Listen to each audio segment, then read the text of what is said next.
people have been thinking since ancient times about the question of how can we be sure that we are not dreaming, or that there is not like a demon deluding us into believing that there is an external world.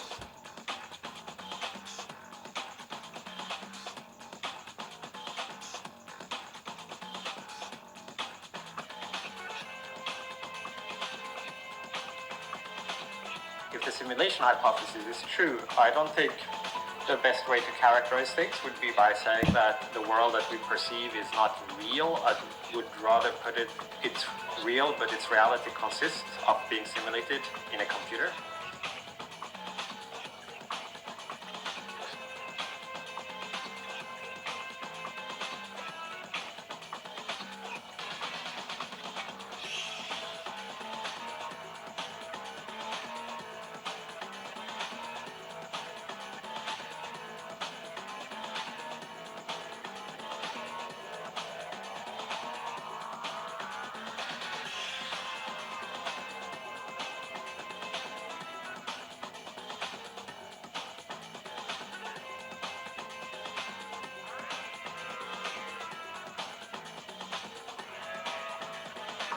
The way to picture that is that it's not that there would be these kind of organic brains floating in tanks with some big fiber bundle plugged in that feeds them with some kind of input from some simulated virtual world, but the brains themselves would be part of the simulation. You would be conscious, and in your brain would, in the simulation, would be simulated at a sufficiently detailed level that you would basically have the same information processing structure as we previously thought were implemented on biological neurons. Now all of those biological neurons are simulated instead. That information processing could equally be implemented in silicon hardware. This is kind of a premise of the simulation argument.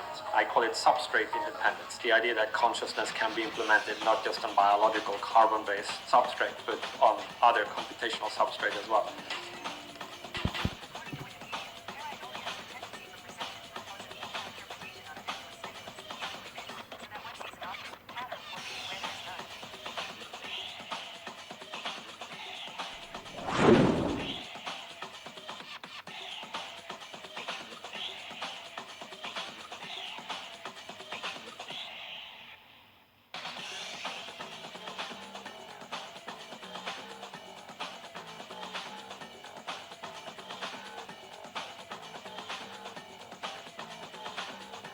It's real, but its reality consists of being simulated in a computer.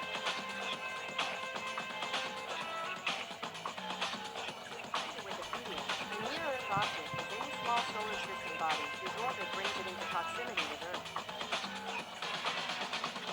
According to Wikipedia, the simulation hypothesis proposes that all of our existence is a simulated reality, such as a computer simulation.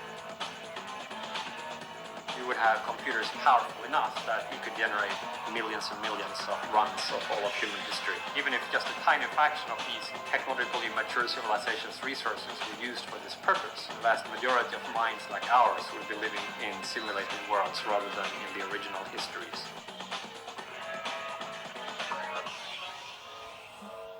According to Wikipedia, pareidolia is the tendency for perception to impose a meaningful interpretation on a nebulous stimulus, usually visual, so that one sees an object, pattern, or meaning where there is none. It was pretty cool.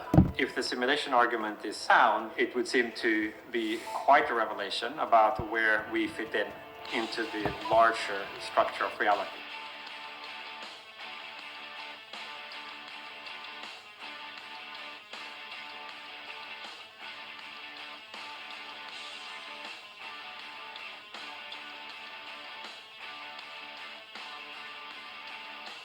The technology to be able to create simulations that are realistic and that have conscious creatures like humans in them. It's a very advanced kind of technology, right?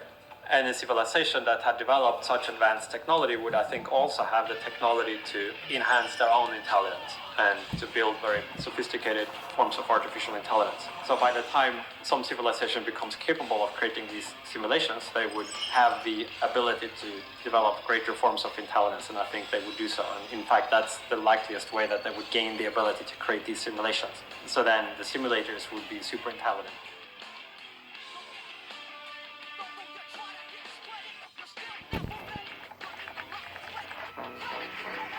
Across the globe, there have been reports of small tremors and power outages, all centering from a single point of origin in London. We have received hundreds of reports on flashing neon lights in the sky across the city. Let's go. It is clear that it is centered here.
Dr. Barry Warmkessel concludes, after reviewing historic records and modern scientific reports, that Vulcan, which to him is a distant Jovian-sized planet that's a member of our solar system, this distant Jovian-sized dark star companion of our sun is on a highly inclined 4968-year orbit.